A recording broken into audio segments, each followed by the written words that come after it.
Well, thanks. It's great to be here. Knew a lot about this program before I came, but I haven't been to the facility, and it's absolutely a lovely place. So congratulations on building this facility. It really is an amazing place, but it's only as good as its people, right? So unfortunately, after 2 glasses of wine last night, I actually promised to change my lecture and include some data on thromboinflammation and the NASA program.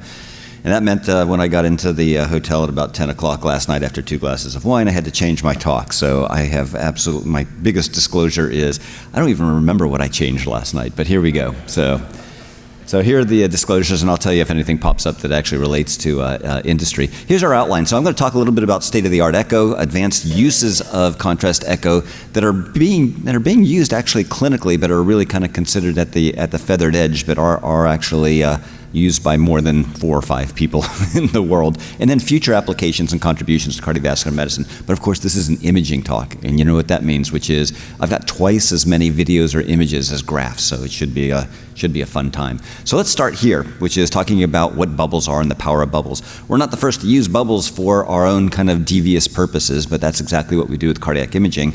Here's an example. There's tons of examples in nature of using bubbles for different purposes. And this is one of them. This is a mantis shrimp. And the mantis shrimp actually has one tiny claw and one big club on one side. And this big club is used to essentially open up other clams and shrimp and things like that you see going on there at the upper left for its supper or lunch. Now, when this club kind of goes into action. So if you're unlucky enough to be like a clam in Sheila Patek's laboratory, you get strapped to a post with a pressure transducer on you. And what you see is this club coming and hitting this clam. And hopefully what you can see in this video is when this club comes and hits this clam, you're going to see this little flash. Do you guys see that flash? It'll go through again if you missed it the first time. That little flash is essentially cavitation. It's the formation of a bubble that comes out of seawater, nitrogen and oxygen, that comes from the sudden acceleration, then deceleration. The bubble forms, and then the bubble collapses. And this bubble collapsing actually produces more force than the club hitting the clam, okay? So this is just showing you kind of the power of bubbles and what how bubble cavitation, which is the vibration and dissolution of bubbles in nature, can actually be used for nefarious purposes like opening up a clamshell. And so this is what we essentially do in cavitation with contrast ultrasound, which is we use tiny little bubbles. So instead of forming bubbles, which you can do with very high power ultrasound, we give ultrasound contrast agents which are encapsulated small microbubbles, and microbubbles are about 5,000 times more compressible and expandable than the cells in your body. And because of that, in the high pressure peaks and nadirs of ultrasound, these bubbles undergo volumetric oscillation. And what we do with the ultrasound systems that we have these days is we actually play them like musical instruments. We vibrate them non-linearly, meaning that the diameter isn't linearly related to the power. And that produces all kinds of unique musical schemes that we take advantage of to specifically pick up the bubble signal over tissue. Now, in the US, there are 4 approved ultrasound contrast agents. There's more kind of worldwide. And they're listed here. And I won't go into great detail about all of these, but you can see that some of the main thing that differentiates them, but also makes them common, is their diameter, how big they are. They all have a shell, and they all have a gas that is not air, okay? So in other words, all of these bubbles, what you want to do is you want to have a bubble that stays as a nice big plump bubble that'll ring in an ultrasound field. And so what you want to do is you want to keep it stable. So most of them are encapsulated with either albumin or lipid, so it reduces the surface tension of these tiny bubbles. You want them to be less than the size of capillaries. You want to be able to intravenously inject them and get them into the systemic circulation where you can see the LV. So they have to be less than 6 microns in diameter. They have to be, again, stable, and so we put inside of them not air, which is nitrogen and oxygen, but high molecular weight gases. And these are gases that actually have been used in medical purposes even before ultrasound contrast agents, things like perfluorocarbons. And then there are specific imaging presets that I'm not going to go into today to specifically ring these microbubbles and produce their acoustic signature so that we can actually see them with ultrasound.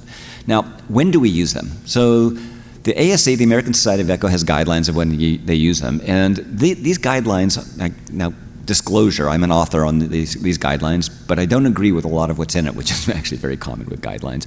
And actually a lot of people who are authors on this guideline don't agree with how we recommend using these ultrasound contrast agents, which is if you don't see two contiguous segments, then go ahead and use it so you can see the LV a little bit better, because that's the main indication for contrast right now, which is to highlight or enhance the ventricular cavity so that you can see wall motion a little bit better.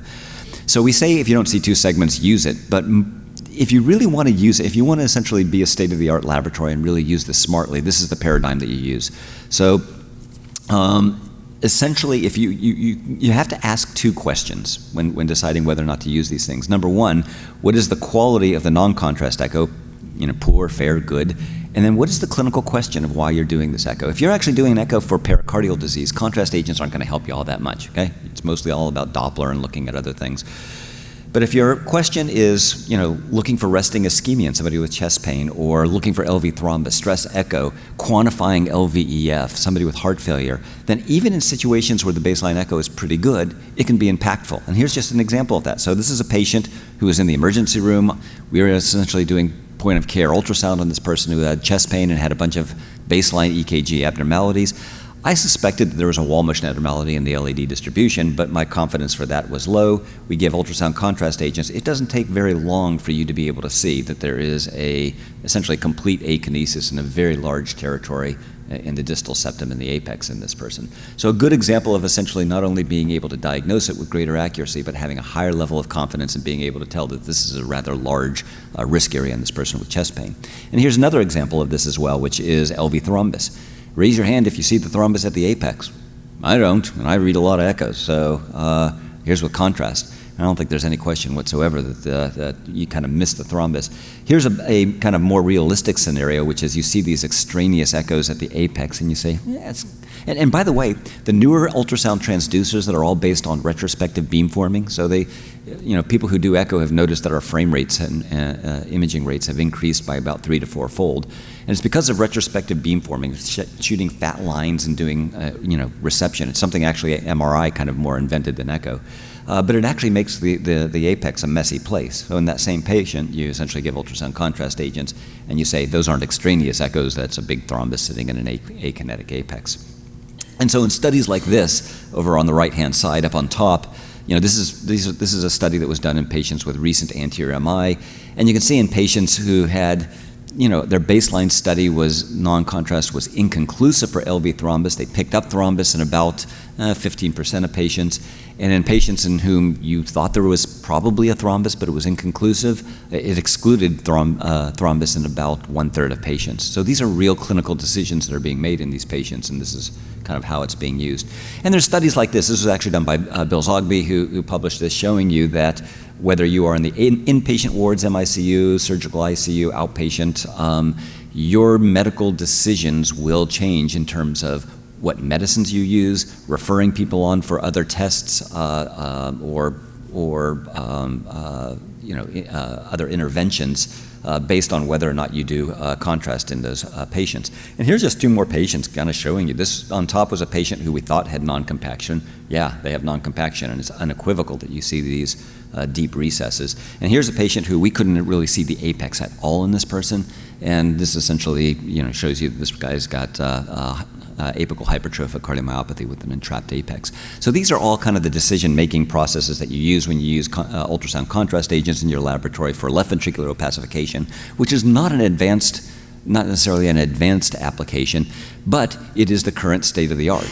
And being able to use it smartly is really what differentiates a great institution from a meh institution. So there's all kinds of niche applications. When sonographers are essentially given the ability to use it to answer questions that really need to be answered, it gets used in great situations. So here's an example of somebody. This is a apical 4-chamber view.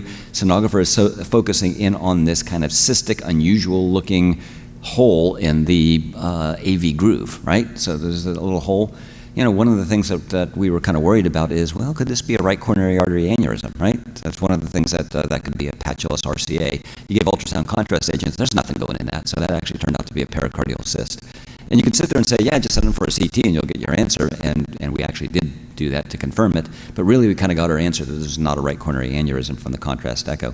Now, for you old fogies, you don't need help with this. So here's a patient who actually had a prosthetic mitral valve. So what valve is that? And is it actually normal? Is it actually operating normal?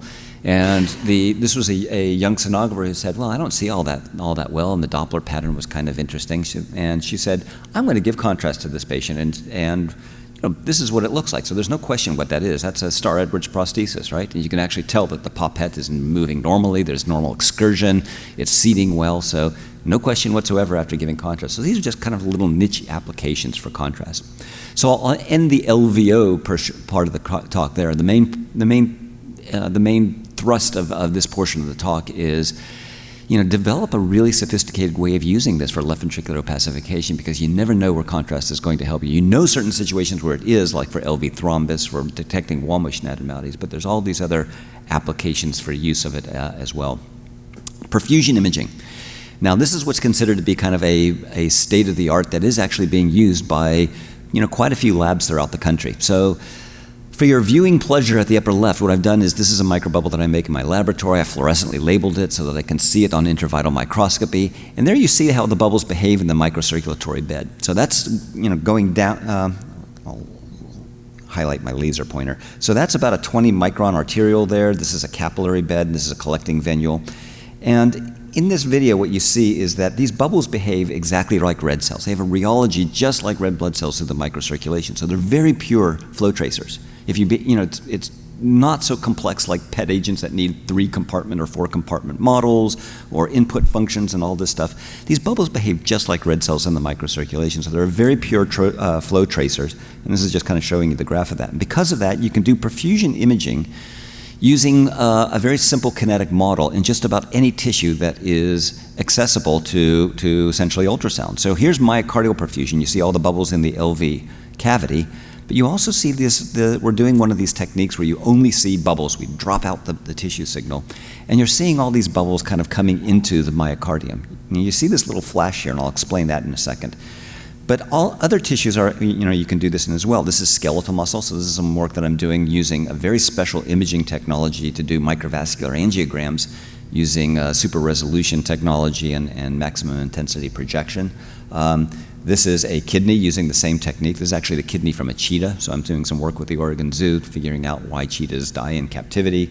And this is a placenta of a rhesus macaque. Don't ask me why I'm doing that. I'll explain it to you if you want in Q&A. But this is the myometrium, and here, this little disc here is the placenta. So any organ that you can get ultrasound to, you can actually do kinetic models and do perfusion imaging in all of these different organs. Now, flow quantification, we send in bubbles, as you're seeing in through here, but we flash and we destroy them. So bubbles can be destroyed by ultrasound that is on our clinical systems. And when you do that, you essentially null all the bubble signal in the tissue because you've destroyed the bubbles in the volume that ultrasound is imaging. And then as you're looking at the bubbles kind of coming back into the microcirculation as shown here, how fast they come back in reflects the microvascular flux rate, how fast blood is moving through the microcirculation, and then eventually how bright it gets reflects the microvascular blood volume. And that's how we quantify blood flow, because perfusion is nothing more than a volume of blood moving at a certain flux rate through tissue. And so the product of those two things is essentially perfusion. So where are we using perfusion, especially quantitative perfusion? Well, one of the places that we're using it is kind of at the bedside in patients with acute chest pain. And more and more, you guys know this well, which is more and more we're using point-of-care echo in the ED and all kinds of other places in patients who present with chest pain, because you can not only diagnose acute MI and acute coronary syndromes, but you can essentially look at all kinds of other potential pathology that's responsible for chest pain. But when we essentially diagnose when we see wall motion abnormalities and are suspecting myocardial ischemia, the key thing is that seeing a wall motion doesn't tell you the full story. So this is some kind of really old data, but it's meaningful data. This is essentially a graph showing you that it doesn't take much ischemia to produce a whopping wall motion abnormality. So on the y-axis is wall thickening. Here's normal. On the x-axis is perfusion. That's normal. As you start creating greater and greater stenosis, your wall motion starts going down, down, down. But if you measure perfusion in the epicardium and endocardium, what you can see is all you need is really some mild subendocardial hypoperfusion to produce essentially severe hypokinesis or akinesis. So it doesn't, just looking at wall motion just doesn't tell you the full story, and it also doesn't tell you what goes on to become infarcted versus not, okay? So here are 3 patients in the emergency room that they all have an LAD distribution wall motion abnormality, but they have 3 different phenomenon in terms of the perfusion abnormalities that are underlying that. So this is the first patient. This is a patient came in, big wall motion abnormality. Here you can see complete lack of perfusion at the apex. You guys see that? So perfused septum, perfused lateral wall. This apex and distal septum never gets bubbles. No perfusion, not coming in. Here is a second patient in the middle who has hypoperfusion. So we destroy the bubbles, and you can see bubbles eventually get into the apex, but they take a while. It's delayed compared to other areas. So the first patient has lack of perfusion. This one has regional hypoperfusion. Now here's somebody who has dyskinesis of their septum, but after the destructive pulse sequence, bubbles come rushing back in and are extremely bright. That's reactive hyperemia. This person actually received lytics out in the field. So I won't go into the details. I can do it in Q&A if you want, but essentially, we did perfusion imaging in these 3 patients because we needed to make complex decisions at point of care in these 3 folks for various reasons. And we've actually found that this is extremely impactful in certain situations. It doesn't add that much to diagnosing an ACS on wall motion, okay? So it doesn't do that. You get most of your bang for your buck by actually finding wall motion abnormalities on contrast for left ventricular opacification, but it does add to decision making in certain patients where you need to know what's going on with perfusion.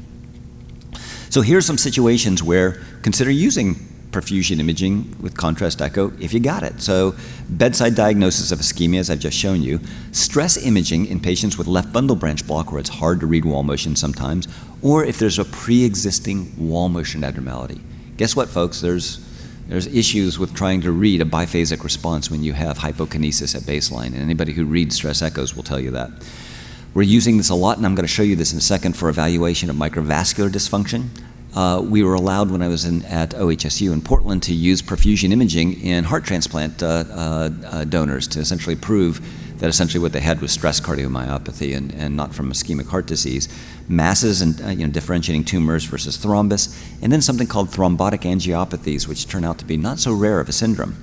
So let's just talk about some of those applications. Let's talk about thrombotic angiopathies.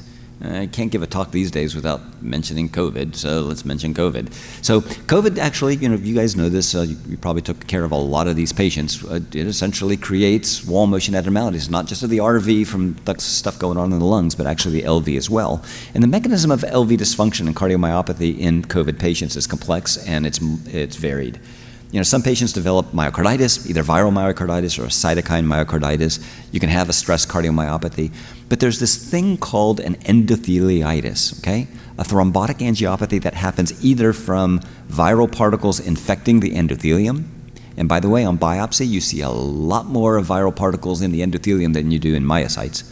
Or from a cytokine vasculopathy. And this essentially leads to not just microvascular dysfunction, but also thrombotic angiopathies, okay, and weakness of the endothelial barrier.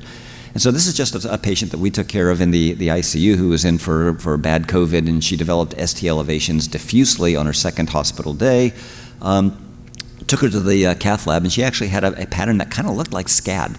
She's got this unusual appearance of her LAD, but when we did perfusion imaging on her, sure, we saw some perfusion abnormalities like here in her LAD distribution, but we saw all these little patches everywhere. And so she was diagnosed essentially with an endotheliopathy, essentially a thrombotic angiopathy with clots all over her LV, but in the big vessel it essentially resulted in SCAD from vessel kind of susceptibility to and weakness from the inflammation in the vasculature. Here's another example of that. With showing you an example of cardiotoxicity from a chemotherapeutic agent. So this is a third generation tyrosine kinase inhibitor, ponatinib. A bunch of people in cardio-onc actually came to me. I'm going to be talking about imaging thromboinflammation with molecular imaging, but they came to me to kind of solve this issue of what ponatinib, this really powerful third generation tyrosine kinase inhibitor, was doing to cause acute MI and stroke in about 15 to 20% of patients who are actually receiving. It's a great chemotherapeutic agent for drug-resistant CML.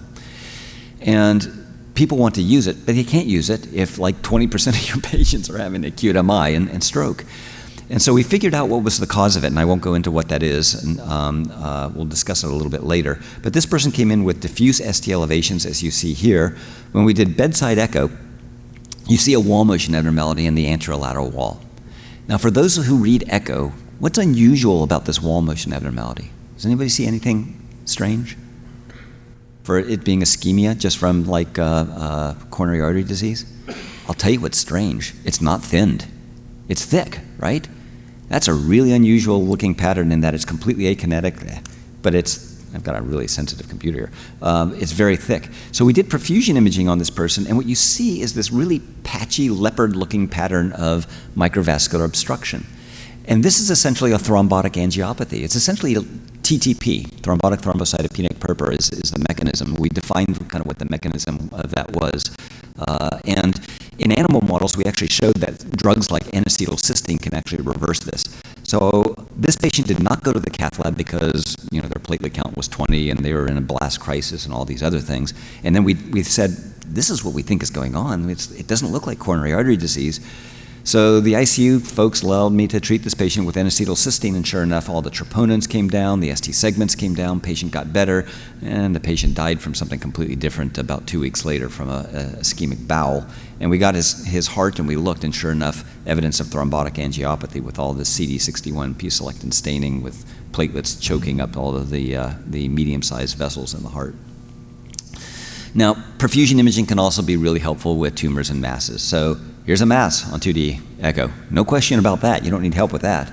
However, contrast allows you to see the underlying wall motion and say, ooh, okay, now this mass is unlikely to be thrombus when you've got completely normal wall motion. It also allows you to see the point of attachment. And then you do perfusion imaging and you see that this mass is totally perfused. It's patchy, so it's patchy perfusion, but it's perfused. This was a metastatic melanoma. So being able to differentiate tumors from thrombus is extremely impactful there. Now, people ask me all the time, how about perfusion imaging for stress, for doing stress? And yes, you can, and yes, people are doing it. And I'll show you why people are doing it, which is, here is a patient at peak stress. Tell me if you see a wall motion abnormality in the apex or apical lateral wall.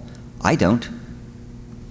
Here is the 3-chamber view. Do you see a wall motion abnormality at peak stress in the distal septum? I don't. And yet when you do perfusion imaging, you destroy and you replenish.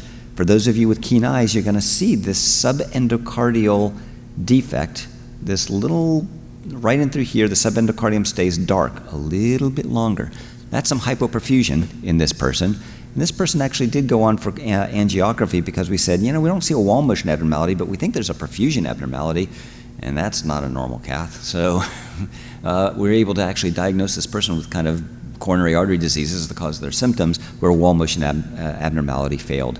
Now, the reason for this is shown by this graph, which is, the reason why stress echo does not have 100% sensitivity, why it's more like 80% or 85% for single vessel coronary artery disease, is not because we have a bunch of boneheads reading stress echoes. It's this relationship, which is it's not a linear relationship at peak stress between blood flow and wall thickening.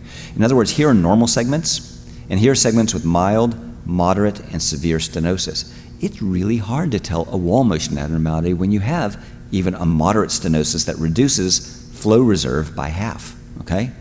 And because of that, if you actually measure tissue perfusion, you'll be more accurate, right? You're going to actually increase your sensitivity. Now, we do not use this routinely, and very few people are actually using this, mostly because it's really hard to supplant all these other techniques that are out there for ischemia imaging. However, if you do use it and you start using it in certain situations, you'll not only increase your sensitivity for finding CAD, but for things like multivessel coronary artery disease. No question about multivessel coronary artery disease in this patient. However, if you look at the wall motion here, you do see a wall motion abnormality in the distal LAD territory. Perfusion imaging shows you this distal septal perfusion abnormality, but if you tilt over, you see this subendocardial defect even in the lateral wall. And what I did for you on the far right is I essentially saved a single frame, two frames after the destructive pulse sequence, where you actually see a perfusion defect in the distal septum, but also a subendocardial defect in the lateral wall. You guys see that? The echo guys are going, yeah. Everybody else is kind of like, eh. But anyway, so if you've been looking at contrast echoes for a long time, that little black stripe along the lateral wall essentially lets you know that this person has multivessel coronary artery disease. So it's really hard to essentially get this into clinical practice and to get indications for this mostly, for obvious reasons, which is, trying to supplant other things. But where we are using it, and people are using it more and more, is with the diagnosis of microvascular dysfunction. Now, microvascular dysfunction is not a disease, it's a syndrome because it's essentially caused by any imbalance between all these vasodilators and vasoconstrictors that you see here. So what you see here on the upper left is normal vasomotion of an arteriole. So I've pulled out a completely normal cremaster muscle out of a mouse, and you're seeing the normal second by second autoregulatory adjustment in arteriolar tone, okay? This is what happens in our hearts now, okay? Now, with microvascular dysfunction, this is a model that we developed of microvascular dysfunction. You can see that that looks completely different. These red cells are struggling to get through this arteriole because of all of these spasms along the vessel wall. This is what microvascular dysfunction looks like, and we need to be able to diagnose it. And, I give an entire grand rounds on microvascular dysfunction and the pathophysiology and how to treat it. We're not going to go there today, but I will tell you this, which is our ability to do non-invasive imaging of perfusion while giving various types of vasodilators can be a very powerful asset in understanding, diagnosing microvascular dysfunction, but also precision medicine. Being able to treat patients with microvascular dysfunction with certain medications because they're going to respond to this, but not that. And so I won't go into great detail here, but different things that we use for vasodilator testing, whether it's in the cath lab or doing perfusion imaging, will act at different levels in microcirculation, but it also tells you what they're going to respond to medicine-wise. And we're starting to look into that in terms of at UVA with a kind of a precision medicine program in microvascular dysfunction.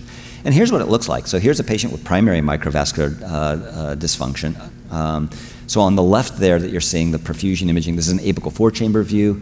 We destroy the bubbles in the myocardium, everything's black, and it comes back in, ooh, looks good.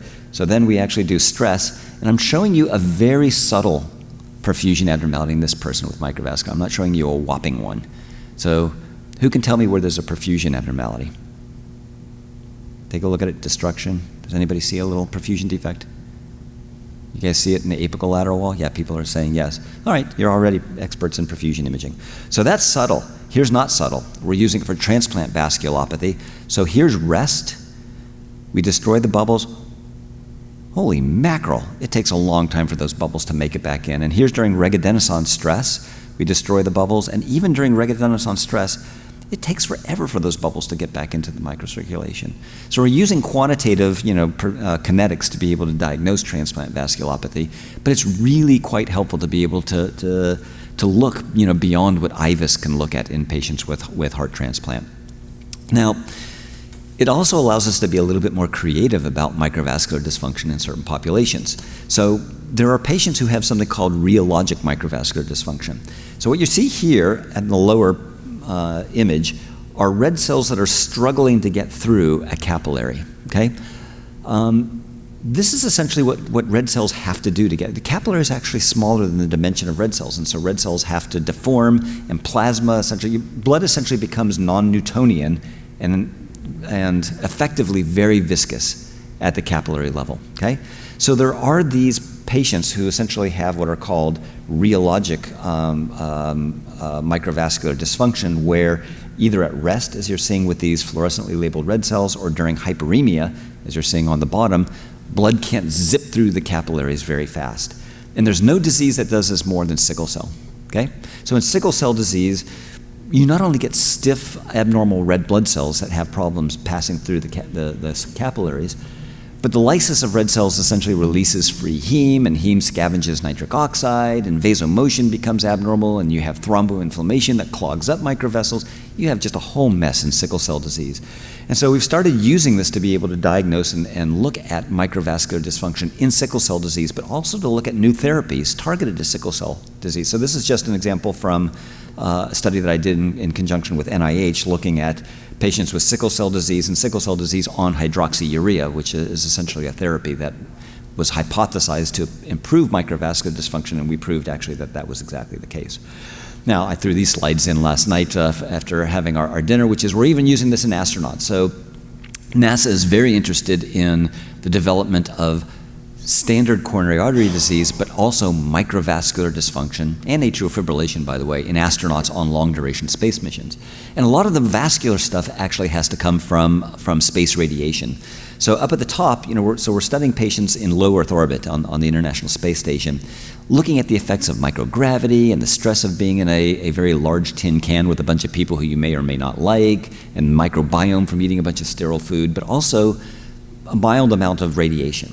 Now, when we get to the Artemis and Gateway missions, which are essentially the cislunar missions, there's going to be a lot more radiation for a short period of time. But then when you're talking about the Orion Mars missions, long-duration missions, exposure to a tremendous amount of radiation that can do damage to all kinds of organs of the body. And NASA is very interested in being able to assess whether or not astronauts are being affected by this and to create mitigation measures. If there's a solar flare or, solar flares can essentially produce a tremendous amount of very, very toxic radiation. These are called HZEs, high energy, high transfer ions, essentially, that is very difficult to block. So you can block a lot of the standard space radiation, through the hull of the spacecraft. But you can't for some of these other particles, and that's what they're really worried about, because these particles and all the radiation essentially causes oxidative stress and inflammation and prothrombosis and endothelial injury and endothelial dysfunction. And so NASA is very worried about essentially atherogenesis and microvascular dysfunction. Why? Well, they want astronauts, they don't want astronauts to essentially have disease after they return to Earth. But the other thing is if you essentially have a astronaut that you lose in space, A, it's a huge PR disaster, and number two, you've lost critical mission capability, okay? So we're actually doing studies on astronauts before and after the International Space Station. We'll eventually probably end up doing this in the Artemis missions, the cislunar missions, where we're actually doing coronary calcium scores, we're doing CT angiography, we're doing MRI, and we're doing echo on the space station, and also contrast echo perfusion imaging for microvascular dysfunction before and after the space missions of different durations, 3 months, 6 months, 1 year. Now, I'll finish up with some really, I'm doing well time-wise, so I'll finish up with some really kind of future applications. And I'm going to start the future applications. There's really two different categories of future stuff that I want to kind of present to you. One is molecular imaging, and the other is ultrasound therapeutics. So molecular imaging, this is interesting because, and the reason why I'm bringing this up is I don't expect anybody here to essentially say, ooh, molecular imaging with microbubbles, I'm going to do that.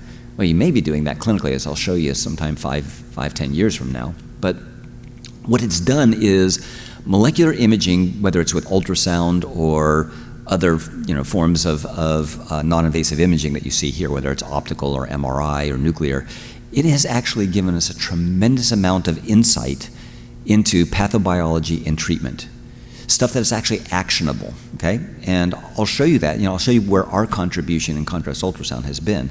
But the advantage of this is you got a non-invasive technique that can essentially look at all the standard stuff that we use, anatomy, physiology, flow, metabolism, and then you add on top of it some form of a molecular imaging technique that can tell you what's going on a cellular molecular basis.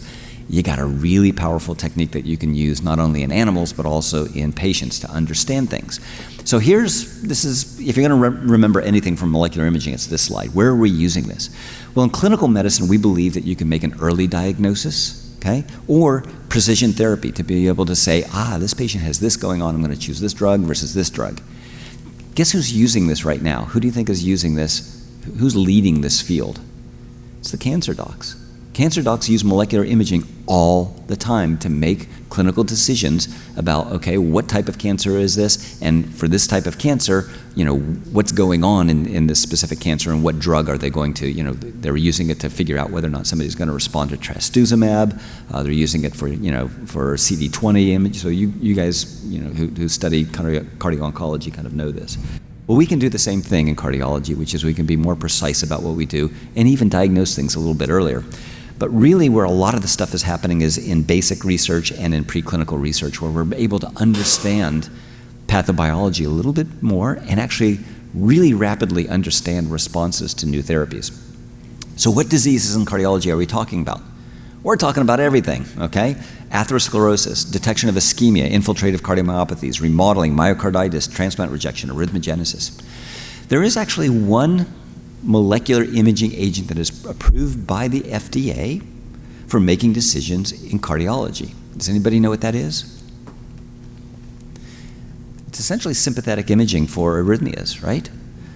Yeah, MIBG, exactly right. There's also C11 ephedrine that they use in some places. It's not FDA approved. But this is a molecular imaging technique. They're going to look at sympathetic activity, and you guys know about MIBG for looking for neuroendocrine tumors. Well, you can actually use it to look at sympathetic activity of the heart and predict who is going to be more likely to have a severe arrhythmia. Nobody uses it, though. Sorry, does anybody use it here? Okay, good. So nobody uses it mostly because it's just not good enough to tell somebody, no, you don't need a defibrillator if there's still a possibility that they may have an arrhythmia. So there's some stuff going on. But these are all the different things. And one of the things you please notice here is at the bottom of each of these categories, there's all kinds of different targets. And the targets vary depending upon what you want to accomplish. What is the question that you're asking? So we're gonna kind of delve into a little bit of this real quickly. So how do we do molecular imaging? What is molecular imaging? Well, there's 4 strategies here. The top one is the most common, which is to take some sort of a probe, a contrast agent, and change it. Put a ligand on it, okay? Put a bird on it. Put something on it that makes it stick or behave differently. There's other tracers. The second one down is mostly PET imaging, to essentially do cellular retention from some sort of a metabolic process like FDG. And then there's tracer activation, like by proteases or endogenous signal from things like BOLD. But the top one is the most common, which is take a standard contrast agent and do something to it to make it smart and give it molecular imaging capability. So this is what it looks like for contrast ultrasound. So about over 20 years ago, I started doing molecular imaging, helped develop this field. And so what we did was we took our microbubbles and we put onto the surface of microbubbles either antibodies or later more biologic mimicry molecules that made the bubbles behave like cells in your body. So to illustrate this, let me show you this. So this is a muscle from a mouse that I have made ischemic and then reperfused it.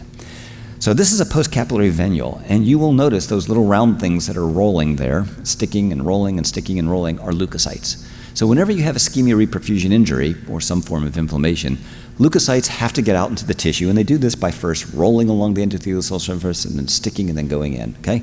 Now the first thing that triggers rolling of leukocytes is shown to the left, which is P-selectin, this molecule that comes out that has a lectin at the end of it that binds to something called PSGL1 on leukocytes, and leukocytes will interact with that and roll. Well, now if we essentially take PSGL1 or a mimetic of it and we stick it on the surface of bubbles, guess what happens if we have an ischemic muscle bed? The bubbles no longer pass through the microcirculation, they stick. So here's a collecting venule, and you can see all the leukocytes that are sticking and rolling when I turn up the lights. But here's all my fluorescent bubbles. They're no longer passing through like I showed you before. They're sticking, okay? What does that mean? Well, microbubbles are cleared from our circulation in about 5 minutes. It means that I can inject these things in intravenously, and then I can wait about 5 to 10 minutes and then put an ultrasound probe on and image and see wherever there's bubbles stuck, okay? And this is what it looks like. So this is with some early work. This is actually using the P-selectin targeted bubbles that I showed you, but we created some other bubbles that had phosphatidylserine in their shell, a much more simple compound. And if you inject these things in, you can essentially diagnose ischemia, all right? So this is after LAD, ischemia reperfusion injury in a large animal model, and the bottom is circumflex. And what you see is a short axis view where all these bubbles are stuck wherever there's been recent ischemia. And I show you this because we've just now made the transition to humans with this agent, okay? And showed that you can do this ischemic memory imaging. The reason why this is important is, there's a lot of patients who come in with chest pain or other symptoms that you think is ischemia. Their EKGs may be non-diagnostic. Troponins are supposed to help us, and boy, I tell you, anybody who's a complete fan unequivocally of high sensitivity troponins, raise your hand, because they're great for sensitivity, but boy, specificity, they create a lot of RVUs, let's just put it that way, for consults and things like that. But if you have pre-existing wall motion abnormalities, like bundle branch block, so these are situations where, wouldn't it help to essentially have an agent if somebody comes in and says, I had chest pain 6 hours ago, that you can inject them with a single bolus of something and it sticks, and then you image and you figure out whether or not those symptoms were from ischemia and where it was. And that's exactly what we were able to show here. So this is an example of a patient with a big LAD. We did this in patients who had known ACS and were going for PCI kind of urgently. So we proved that this was ischemia, but we saw all this signal from bubbles sticking in post-ischemic myocardium. And so that's kind of what that looks like. So we're going to continue kind of working on this and try to get it somewhere. Now, in terms of the precision medicine and new therapies, a lot of work being done in the field of atherosclerosis. So as it turns out, we've thought that atherosclerosis is caused by the process shown here up the upper left for decades, which is classical inflammation. Oxidized LDL gets in the blood vessel wall, recruits in macrophages and monocytes, and you develop atherogenesis through foam cells. It's now very clear that different patients have different forms of atherosclerosis and different contributions. There's complement that plays a role. There's this adaptive immune response. Essentially, atherosclerosis is a little bit of an autoimmune disease. And then there's this platelet hypothesis with von Willebrand factor-mediated platelets playing a role. So we've developed ultrasound contrast agents for being able to image atherosclerosis. And the nice thing is these bubbles stay within the vascular space, so they really tell you everything that's going on at the endothelial blood pool interface. And because of that, they're really sensitive for finding the earliest stages where the endothelium essentially becomes inflamed. And this is just this is a primate model of atherosclerosis that we developed. We essentially took monkeys and we gave them a high-fat diet. You can see that monkey has been exposed to a high-fat diet. It took 2 years for this animal to develop any kind of carotid artery thickening that you see kind of here. So the IMT was kind of significantly up after 2 years of high-fat diet, and yet, after 4 to 8 months of high-fat diet, we're seeing all of this molecular imaging signal of P-selectin and VCAM, these endothelial adhesion molecules expression on the carotid arteries. So we have a way of being able to image kind of the earliest stages of atherogenesis. And so we've used some of these techniques to kind of look at these atypical patterns of atherosclerosis. And this is one of them that we focused on, which is kind of the thromboinflammation theory, which is essentially a lot of atherosclerosis is increased oxidative stress. Oxidative stress poisons your ability to cleave von Willebrand factor off of the endothelial cell surface. And when that happens, platelets bind to the von Willebrand factor and they collect leukocytes like crazy, and they secrete all kinds of stuff that piss off the endothelium. And so this is kind of what von Willebrand factor and platelets do. It's hard to study this. It's really hard to study this because we don't have a way of really telling what's going on at the endothelial blood pool interface. But we do. We have the contrast ultrasound methods now that we could do this. And so what we did was we did contrast ultrasound molecular imaging of the arteries of murine models. I'm not going to go into this in any great detail except to show you that here is a mouse model where we've created a situation where they have too much von Willebrand factor on the endothelial cell surface. And sure enough, molecular imaging here picks up in this far right bar here, von Willebrand factor and platelets in the blood vessel. But also, you see that these things are actually causing inflammation in the blood vessel wall, but they're also causing much more plaque and much more inflamed plaque, which is what you see here. And this is mouse models, they develop atherosclerosis in the aortic root, so you're seeing it right there. And so what this has allowed us to do is to kind of study some new paradigms in atherogenesis.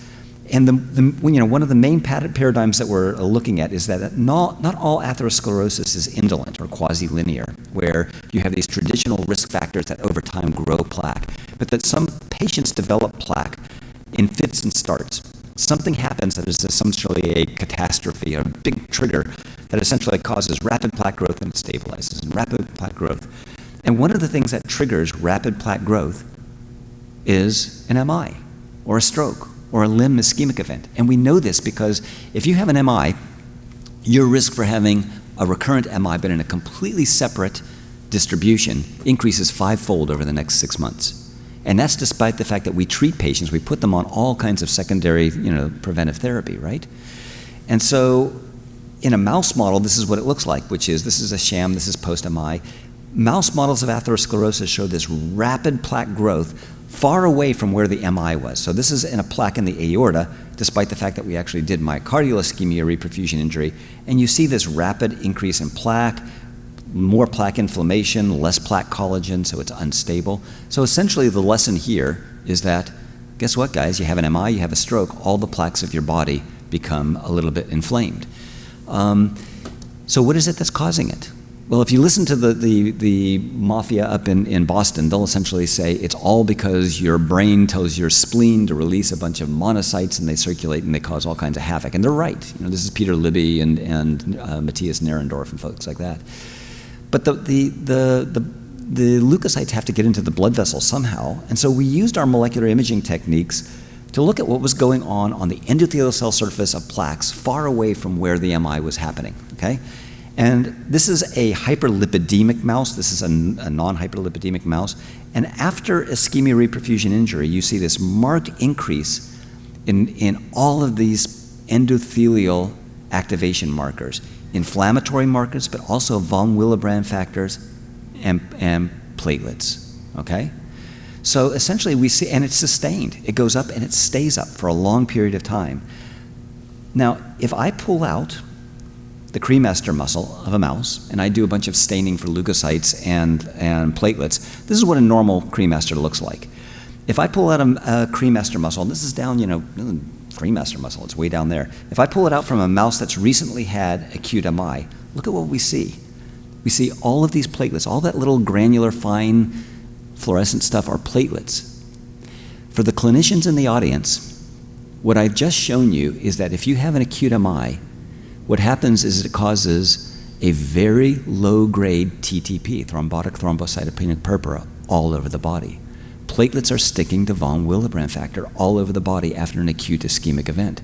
And these platelets are essentially creating havoc by promoting plaque inflammation. And the reason why this is important is you can block that.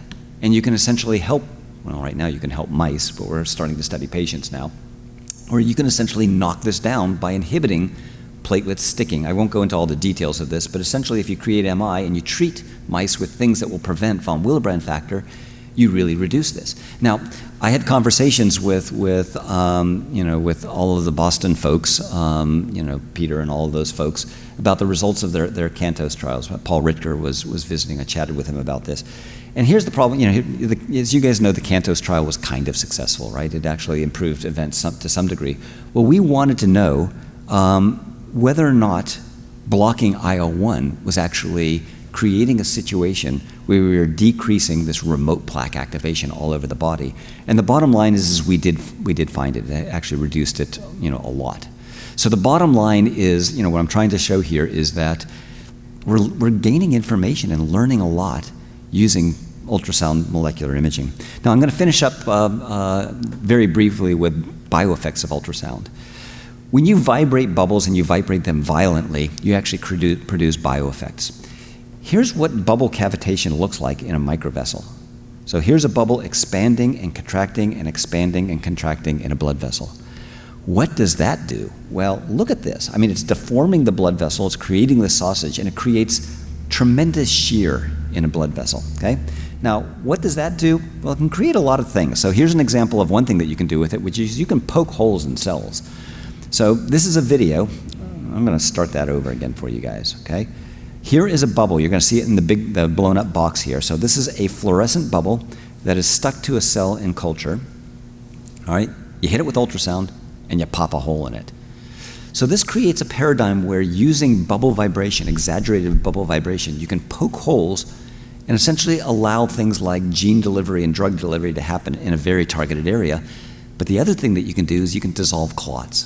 This marked exaggerated vibration of bubbles can essentially cause lysis of clots. And this was a trial from Wilson Matthias down in South America working with Tom Porter, where they gave a bunch of bubbles and a bunch of ultrasound to patients with acute MI and actually showed that they can, these patients were waiting for their primary PCI, they could actually improve microvascular perfusion by doing, it wasn't even well designed, they just kind of threw in some bubbles and kind of gave ultrasound all over the place, and sure enough, they actually improved microvascular perfusion even before going to PCI to help with salvage.